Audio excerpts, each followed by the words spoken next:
నమస్కారమును ఈ పొద్దు ಒಂದು ಪನಿ ಉಂಟೆ ಮಡಕ್ ಸಿರಕ್ వచ్చింటిಮಿ ಕೆಲಸ ಮುಗಿಸ್ಕೊಂಡು ಹೋಗೋಣ ಅಂತ ನೋಡಿದ್ರೆ ಗಾಡಿ ರಿಸರ್ವ್ ಬಿತ್ತು సరే ಮಾಡಿ చంద్రబాబు పోయి పెట్రోల్ వేపించుకుందామని పోతా ఉంటే సరిగ్గా ఈ జ్యూస్ అంಗಡಿ కనబడే ಇನ್ನ ಈ ಜ್ಯೂಸ್ ಅಂಗಡಿ ತಗ ಬಂದು ನೋಡಿದ್ರೆ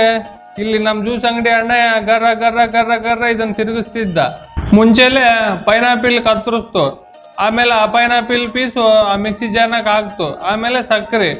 సక్కರೆ అంటే కుట్టుకొచ్చా ఆ అన్నయ్య కరెక్ట్ గా చేస్తా ఉంటే మా వాడు అదే మా షెడ్డి దోస్తు ఏమో హిందీ వచ్చేవాని మాదిరి సక్కರೆ తోడ కమ్ దాలో అనుకుంటా ಭಯ ಅವ್ರು ತೋಡ ಸಕ್ಕರೆ ದಾಲು ಅನೆ ಇನ್ನ ಅವಣ್ಣಯ್ಯ ಮ್ಯಾಕು ಕೆಳಕು ನೋಡಿ ಇನ್ನೊಂದು ಸೌಟು ಸಕ್ಕರೆ ಹಾಕ್ತು ನಾವು ಇನ್ನೇನು ಮಾಡೋದು ಅಂತ ಹಂಗೆ ನೋಡ್ತಾ ಇದ್ವಿ ఇంకా అవన్నయ్య ಒಂದು నీళ్లు వేసి అన్ని బాగా మిక్సీలకి వేసి గర్ర గర్ర తిప్పి ಗ್ಲಾಸ್ಲಕ್ಕೆ వేసి ಇಚ್ಚೆ ಇನ್ನು ನಾವು ಕುಡಿದ್ವಿ ಸ್ವಲ್ಪ ಸಕ್ಕರೆ ಜಾಸ್ತಿ ಇತ್ತು ಆದ್ರೆ ಟೇಸ್ಟ್ ಚೆನ್ನಾಗಿತ್ತು ఇంకా జ్యూస్ తాగి ఎంత నడిగితే ఏ గ్లాస్ 20 ರೂಪಾಯಿನೇ సరే అని డబ్బులు ఇచ్చి వస్తుంది ನೀವು ಚಂದ್ರబాబు ಕಡೆಗೆ ಹೋದ್ರೆ ಈ ಜ್ಯೂಸ್ ಕುಡೀರಿ ಆರೋಗ್ಯಕ್ಕೆ ಒಳ್ಳೇದು ಆ ಕೋಕಾ-ಕೋಲಾ ಪೆಪ್ಸಿ 7up ಇಂತ ಕುಡಿಯೋದಕ್ಕಿನ್ನ ಇಂತ ಕುಡಿದ್ರೆ ಜಾಸ್ತಿ ಒಳ್ಳೇದು